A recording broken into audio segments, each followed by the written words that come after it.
¿Les parece si comenzamos orando por la palabra? Vamos a orar por este tiempo. Padre bendito, te damos a ti toda la gloria, toda la alabanza, Señor. Gracias porque es por tu misericordia y tu gracia que estamos aquí presentes. Te pedimos el día de hoy que me uses, Señor, como tu vasija de barro, que me hagas llevar gracia a otros, que este mensaje, Señor, que hoy diga sea controlado por ti, Padre, que tú vigiles mis palabras, Señor, y que yo diga, Señor, lo que tú quieras que tu pueblo escuche. Te pido que me uses, Señor. Te pido que prestes a nuestros corazones esa comezón de oír, esa necesidad de escuchar tu palabra. Prepara nuestras mentes, Señor, para que podamos recibir y aplicar de mejor manera lo que hoy escuchemos. Ayúdanos, Señor, a no solamente llenar nuestra cabeza de teología, sino también de aplicarla a nuestras vidas, aplicarla a nuestra iglesia, aplicarla a la sociedad donde tú nos has puesto. A ti te damos toda la gloria en el nombre precioso de Cristo Jesús. Amén, amén. Muy bien, hermanos. El día de hoy vamos a comenzar el capítulo 11 del libro de Hechos.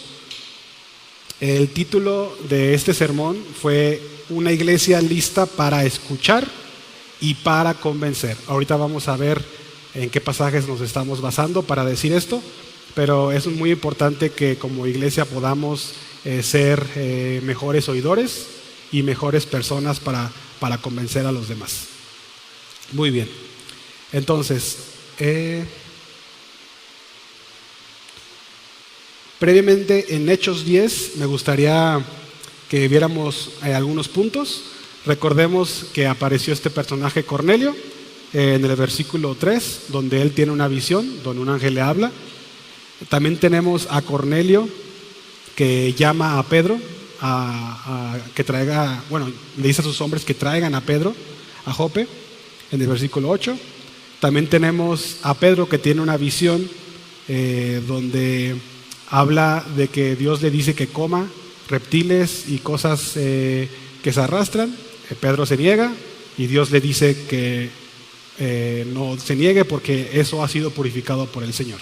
Entonces, también vemos que después de que Pedro ve esta visión y comienza a dar el discurso en la casa de Cornelio, se da cuenta de lo que significó esta visión en el versículo 34. También vemos que Pedro comienza a hablar sobre el Evangelio cuando el Espíritu Santo cae sobre los gentiles de la casa de Cornelio. Y por último, Pedro les dice que hay que bautizarlos, ¿verdad? Porque han recibido el Espíritu Santo y que él no se puede oponer a lo que Dios ha establecido. Entonces, esto es lo que vimos en Hechos 10. Ahora, es importante saber de que en los siguientes versículos, ahora en Hechos 11, vamos a ver como una especie de resumen, porque Pedro ahora va a platicar sobre su historia en la casa de Cornelio.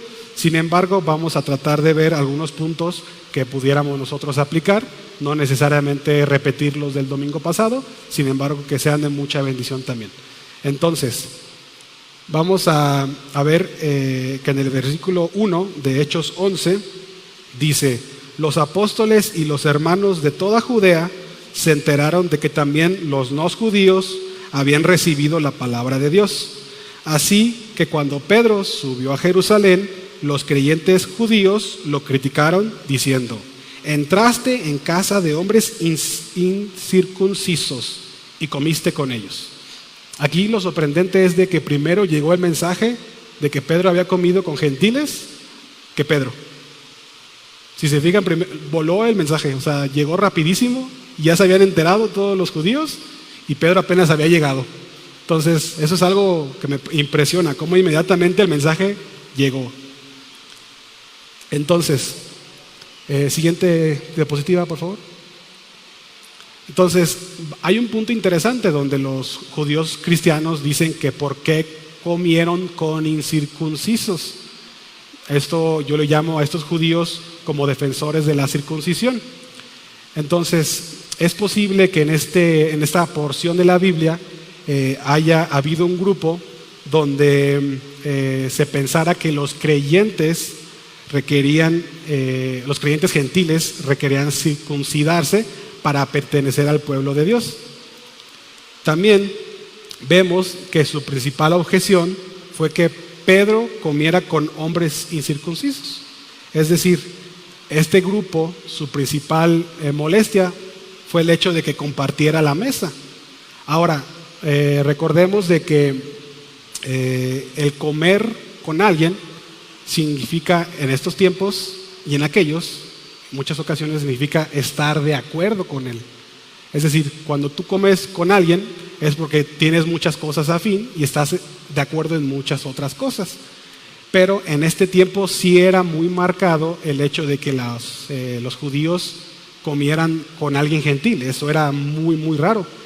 Y recordemos de que para los judíos, obviamente en el Antiguo Testamento, se les entregó la ley, donde se les dice que tienen que separarse de los demás pueblos, no comer cosas inmundas.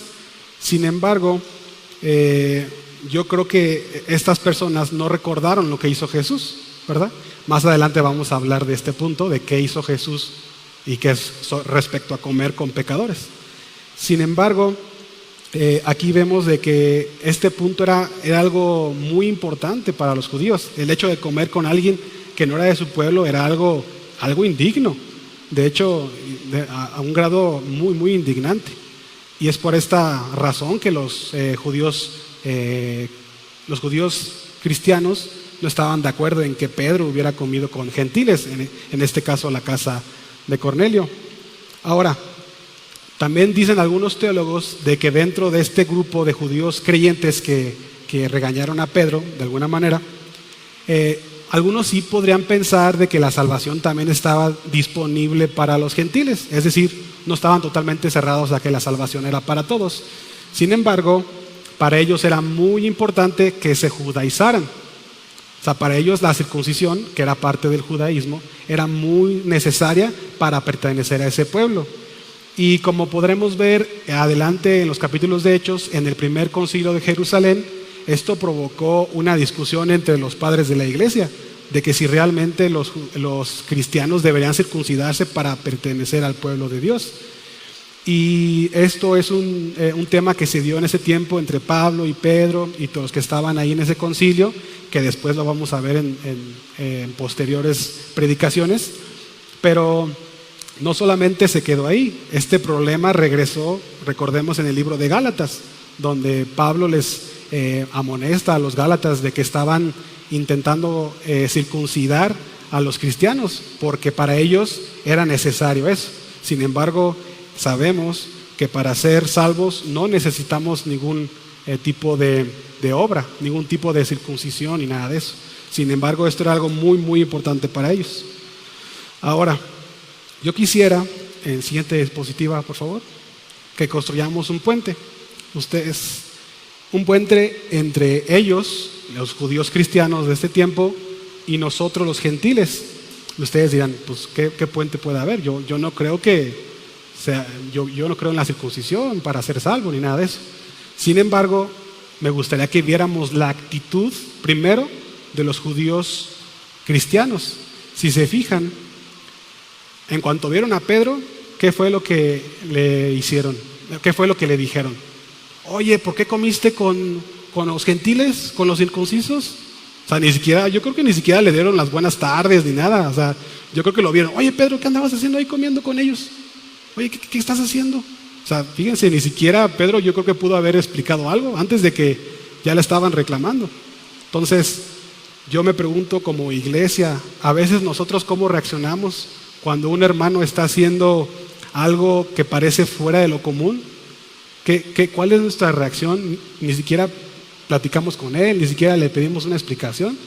Luego a veces aventamos juicio, ¿verdad? Y yo creo que eso es lo que nos podríamos ahorita reflejar, ¿verdad? Que nos apresuramos a hacer reclamos sin siquiera escuchar la versión de nuestro hermano. Y a veces somos así, hermanos. Y no necesariamente reclamos. También a veces nos hacemos escenarios en nuestras cabezas, ¿verdad? De seguro el hermano hizo esto por esto y lo otro, y hacemos acá una telenovela en nuestras cabezas y ni siquiera sabemos la versión. Y a veces somos así nosotros también, ¿verdad? Ni siquiera nos ponemos a pausarnos a ver qué es lo que sucedió. Ahora me gustaría que construyéramos otro puente entre también ellos los judíos cristianos y nosotros. Cuando un hermano hace algo fuera de lo común para llevar el evangelio, ¿cómo reaccionamos? Muchas veces nos enfariseamos, ¿no? Muchas veces decimos, no, pero eso no está en la Biblia, y nos enojamos. Y si bien es cierto, cuando alguien hace algo para llevar el evangelio, debe llevar principios bíblicos, por supuesto. Pero hay ocasiones de que vemos algo un poquito nuevo y nos espantamos y ya nos enojamos, ya no queremos saber nada de ese hermano porque anda haciendo cosas raras, ¿no? Entonces, a veces somos así. Y ahora, ¿por qué es algo fuera de lo común lo que hizo Pedro? Porque mismo que les decía, los judíos no comían con gentiles, eso no era normal. Sin embargo, ¿qué hizo Pedro? Pedro obedeció al Espíritu Santo y le dijo, ve, come con ellos, convive. ¿Y qué pasó? Les llevó el evangelio. Sí, hizo algo fuera de lo común, pero no perdió el objetivo, que fue llevar el evangelio. Sí, se fijan la actitud de Pedro, algo novedoso para ese entonces, sin embargo, no perdió el objetivo. Ahora, antes de pasar a los siguientes versículos, me gustaría ver qué entonces es lo que hacía Jesús, ¿verdad? El siguiente slide, por favor.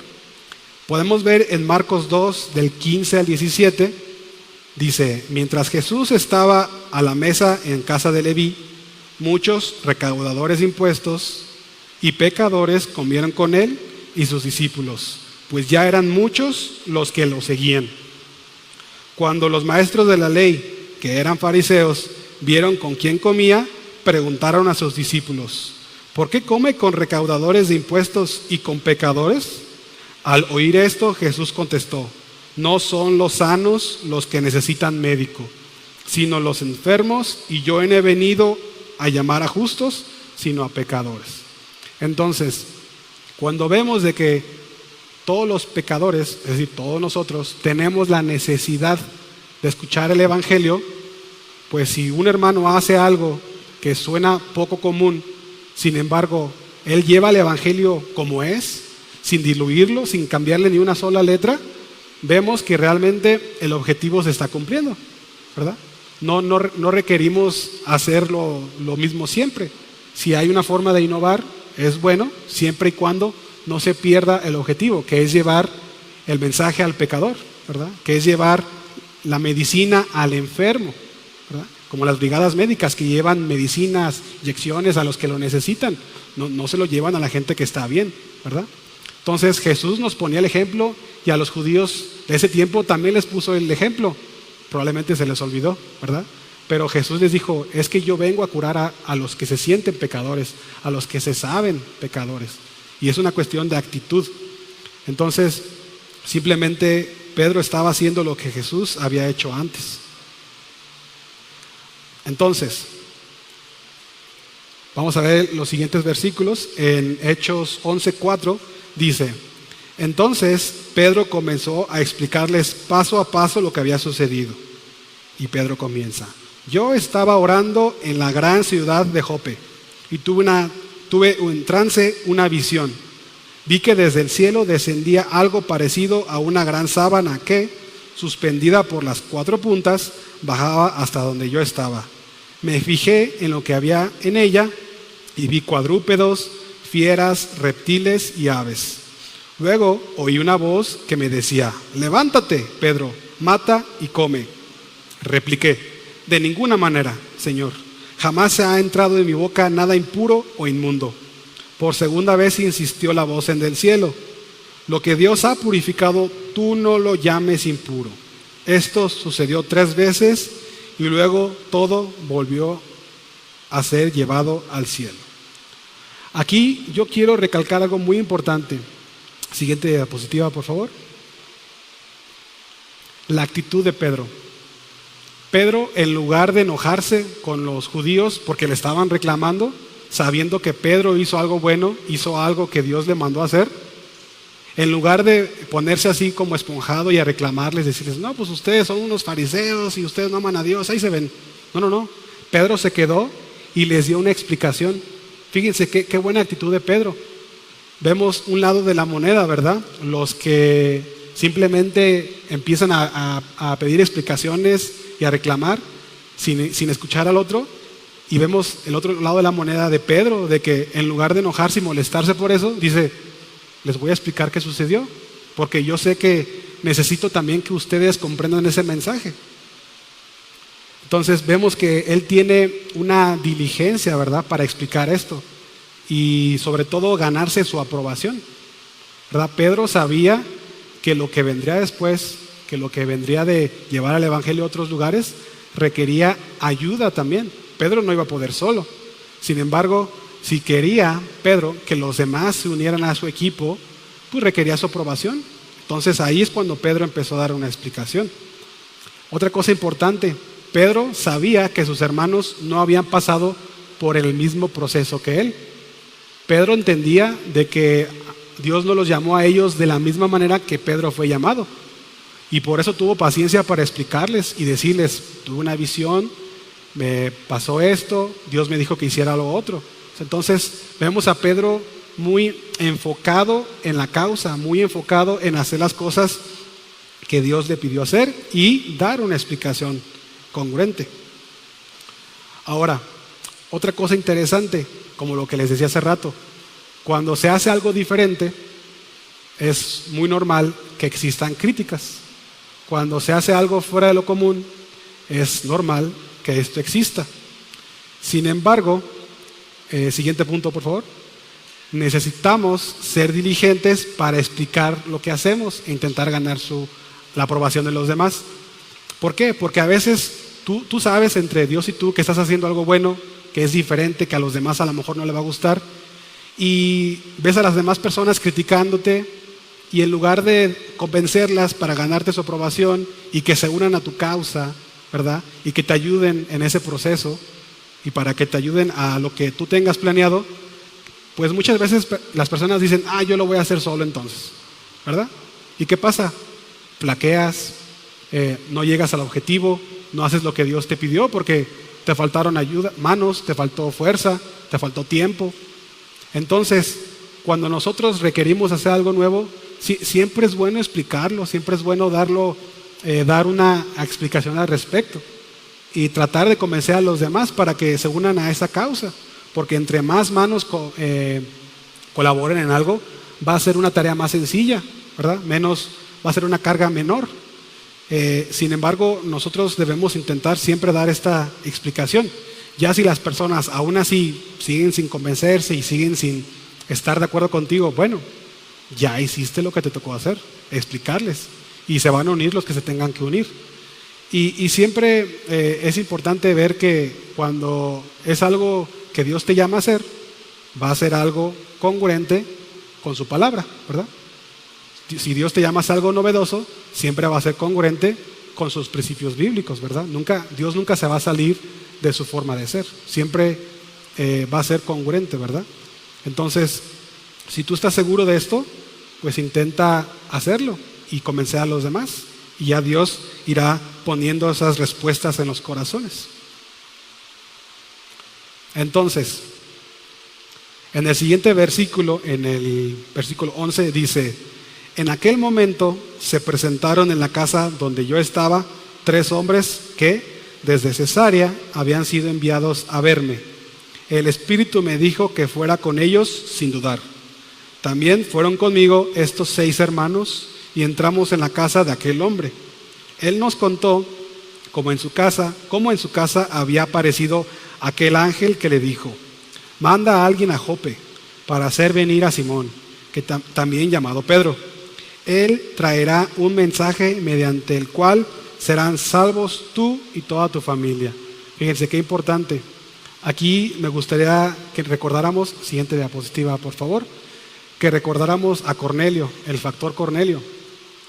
Podemos ver de que él era obviamente un hombre no judío, era romano, pero de alguna u otra forma él había escuchado el mensaje del Nuevo Testamento, tal vez a oídas, tal vez escuchó algunas cosas sobre Jesús, sobre Dios, sobre su pueblo, y sabemos que también él era un hombre temeroso de Dios y de oración constante. Ahora, no lo puse aquí en las diapositivas, pero hay un pasaje en Lucas, en el capítulo 7, versículo del 1 al 10, donde también está la historia de un centurión cuyo siervo enfermó. Entonces este centurión le manda a decir a los religiosos judíos que traigan a Jesús. Entonces Jesús viene, ve al centurión y el centurión le dice: Jesús, mi siervo está muy enfermo y yo sé que con una palabra que tú digas, él será sano. Y Jesús se queda así de: en ninguna parte de Israel he visto tanta fe. O sea, este centurión tenía tanta fe de que Jesús lo iba a curar, que dijo: con una palabra lo vas a hacer. Entonces, aquí vemos que Jesús posiblemente, o no posiblemente, seguramente hizo una obra en estos romanos también. Y probablemente, y esto es una suposición mía, no es una verdad absoluta, probablemente este rumor de que Jesús curó al siervo de un centurión se esparció entre los del ejército romano. Y tal vez dentro de estos rumores fueron escuchados por Cornelio, y Cornelio a lo mejor no lo escuchó bien la historia, a lo mejor no la comprendió bien, pero es probable que esto lo haya hecho dirigirse a Dios, ¿verdad? Cuando escuchó que alguien fue curado con solamente una palabra, o sea, es algo que posiblemente puso a Cornelio, ¿no?, a buscar a Dios, a buscarlo en oración, a estar intentando saber quién es Dios. Y ahora, aunque Cornelio no era cristiano, el anterior, por favor.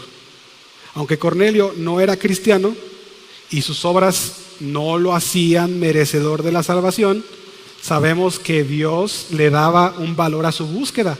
Es decir, tras esta búsqueda que tuvo Cornelio de Dios, Dios le mandó una visión de un ángel para que mandara a llamar a Pedro, ¿verdad? Sin embargo, me gustaría que reforzáramos esto.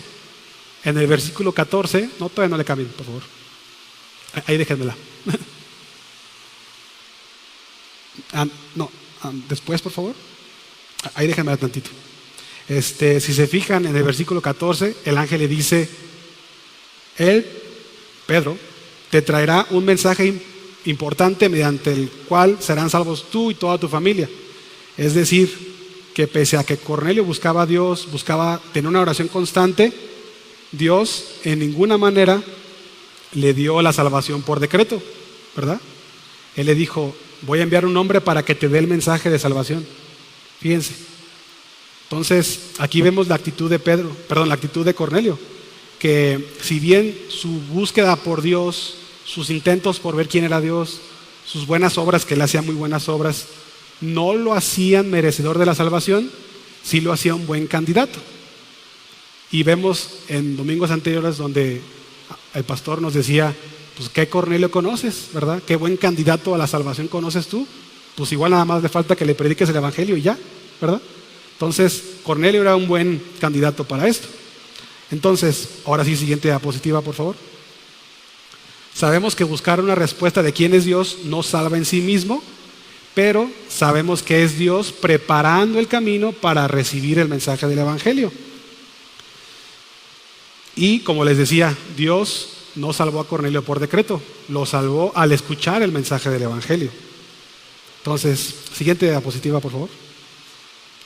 Entonces, ¿cómo viene la salvación? Bueno, la escritura nos dice que la única forma en que las personas pueden ser salvas es respondiendo al evangelio, habiéndolo escuchado previamente.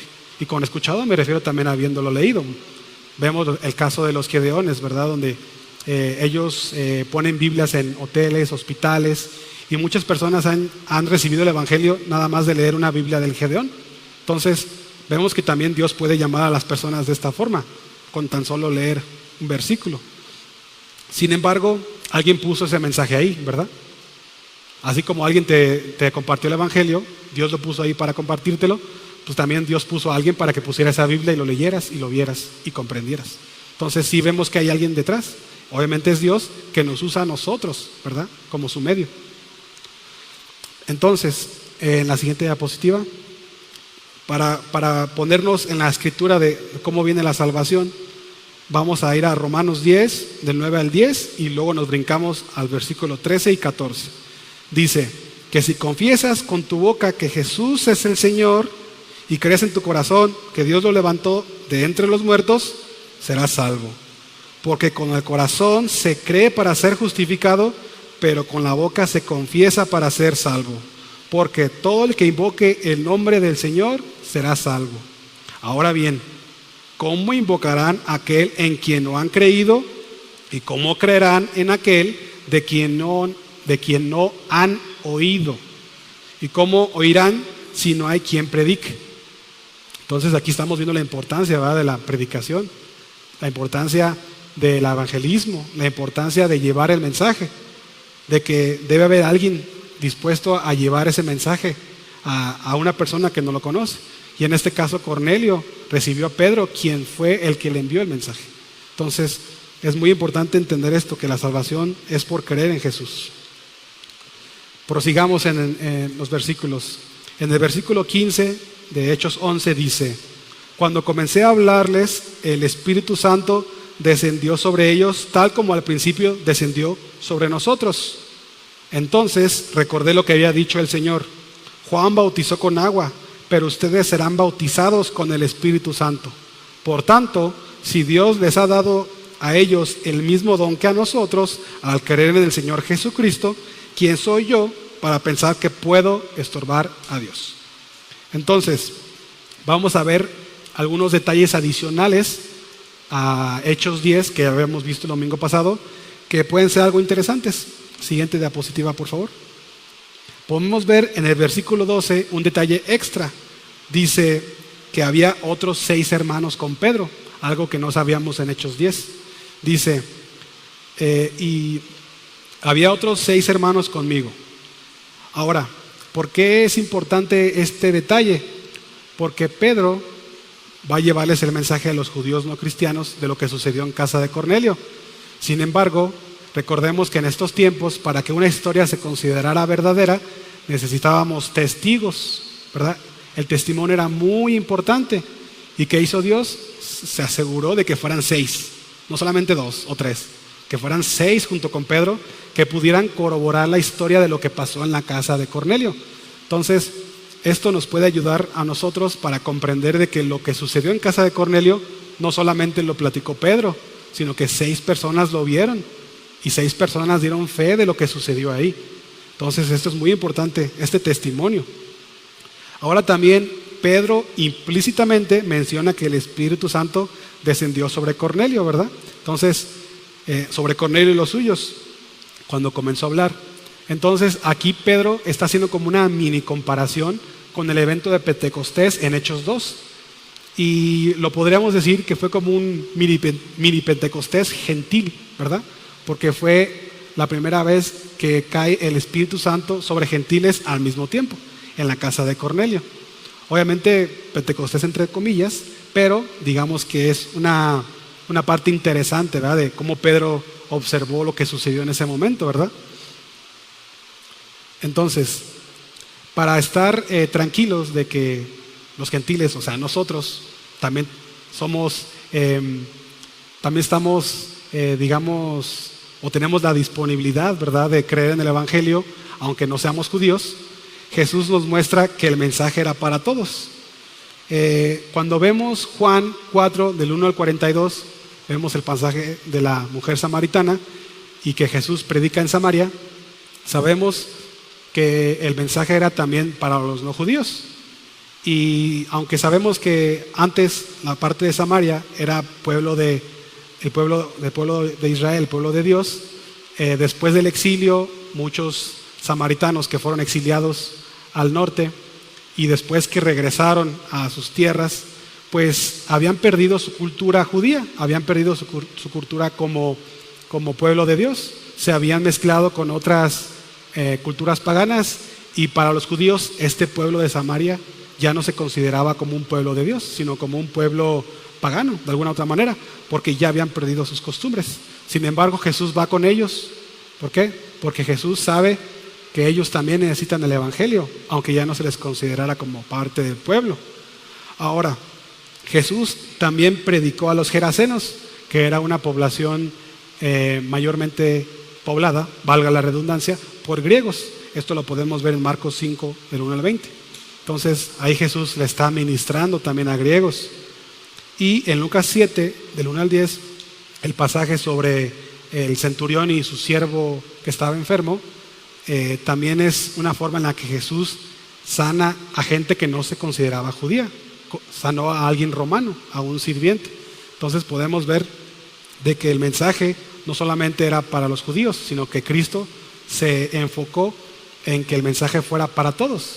Y si no quedaba claro, pues Jesús nos manda en la gran comisión, en Mateo 28, 19 al 20, dice: ir y hacer discípulos a todas las naciones. Entonces, si no nos quedaba claro, ¿verdad?, en ese entonces, de que Jesús estaba hablándole a todos, bueno, ahora creo que lo tenemos mucho más claro, de que el mensaje es tanto para judíos como para gentiles. Amén, hermanos. Muy bien. Entonces, cerrando el versículo 18, al oír esto, se apaciguaron y alabaron diciendo: así que también a los no judíos ha concedido Dios el arrepentimiento para vida. Es decir, fíjense la actitud de los que primero estaban molestos con Pedro. Escucharon la historia y ¿qué pasó? Alabaron a Dios. ¿Sí ven la importancia de la actitud también de Pedro, de dar una explicación? Si no fuera por esa explicación, ellos seguirían pensando que tal vez solamente los judíos merecían la salvación. Sin embargo, Pedro, a través de su actitud, a través de su disposición a hablar sobre lo que sucedió, ellos pudieron entender que el mensaje era para todos. Y ahora esto puso fin, de alguna manera, momentáneamente, fin a las críticas y a las incoherencias teológicas del asunto, ¿verdad?, de que la salvación solamente era para los judíos. Entonces, esto hizo que muchos se tranquilizaran en este sentido. Sin embargo, todavía había un sector de este pueblo que consideraba de que aún así los gentiles no eran merecedores de la salvación. Y por eso era algo que les comentaba, ¿verdad?, en el concilio de Jerusalén, donde este tema se pone otra vez en la mesa y se platica de: oigan, la salvación es para todos, la salvación es para los que nada más se circunciden, o cómo está ese asunto, ¿verdad? Y después lo vamos a ver más adelante. Sin embargo, es importante ver esta parte, ¿verdad? Ahora, cuando vemos esto, que seamos judíos o no, pues nosotros no teníamos forma de ser salvos. La realidad es que por nuestras obras solamente merecíamos el infierno. Y la verdad es que por nuestra actitud solamente merecíamos el fuego eterno. La realidad es de que nosotros, al ver lo que hizo Cristo por nosotros en aquella cruz, nos hace ver de que pues, no éramos merecedores de nada. Sin embargo, Él, en su infinita gracia, en su infinito amor, se entregó por nosotros. Y eso es lo que nos debe dar gusto, de que pese a todos los concilios que hubo, pese a todas las cosas que hubo, Jesús se aseguró de que nosotros tuviéramos la fe, la certeza de que Él murió por nosotros, que no éramos su pueblo. Sin embargo, ese sacrificio que Él hizo en aquella cruz nos unió a ese pueblo. Como dice Romanos, ¿verdad?, somos árboles, somos ramas injertadas en el árbol del pueblo de Dios, por ese hermoso sacrificio de Cristo en la cruz. Y podemos ver que en ese entonces, pese a todas esas implicaciones, esas que no había de acuerdos en ese entonces, pues Jesús nos muestra que esas cosas pasan a segundo plano, porque Él nos dijo: pues ustedes son mis hermanos por mi sacrificio, ¿verdad?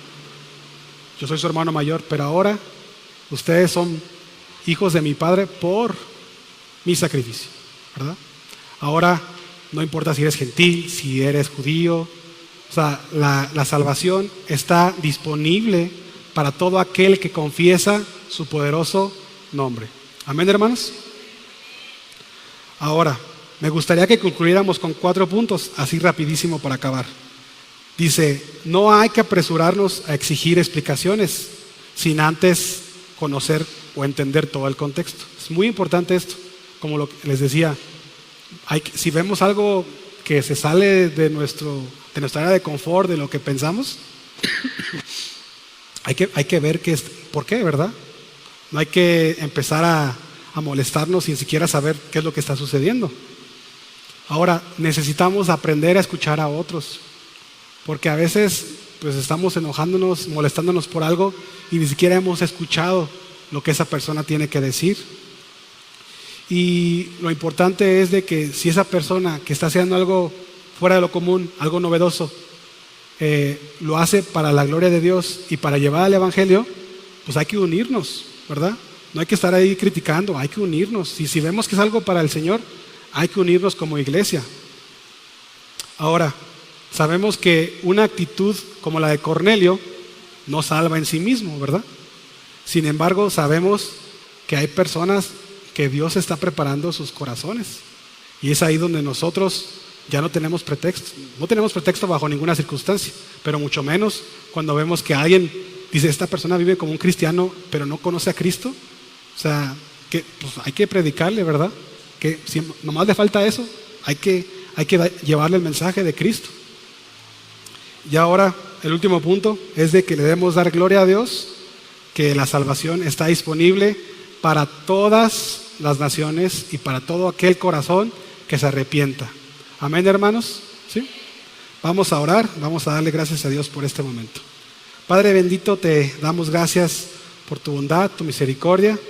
Te pedimos el día de hoy, Señor, que lo que hoy hayamos escuchado lo podamos sembrar en nuestros corazones, ponerlo en práctica, podamos, Señor, salir diferentes, tener una actitud como la de Pedro, de explicar, Padre, cuando hacemos algo diferente, y que también tengamos una actitud de escuchar, Señor, cuando alguien esté haciendo algo novedoso, Padre. Ayúdanos, Señor, a tener diligencia en explicar, ayúdanos a tener discernimiento en saber las cosas que son de ti, que provienen de ti, Padre bendito. Te pedimos que como iglesia podamos unirnos en las buenas causas, en aquellas cosas que lleven tu nombre, que te glorifiquen, Señor. Te pedimos que como iglesia nos hagas una iglesia en coinonía, no solamente en compartir la sal, compartir el pan, sino también compartir un mismo espíritu, Señor. Que nos hagas uno como iglesia, que nos hagas, Señor, una iglesia más unida en cada una de las propuestas, en cada una de las cosas que hay que hacer, de las diferentes propuestas que tengamos, Señor, como iglesia. Ayúdanos a unirnos como uno solo. En el nombre precioso de Cristo Jesús. Amén. Amén. Bendiciones, hermanos.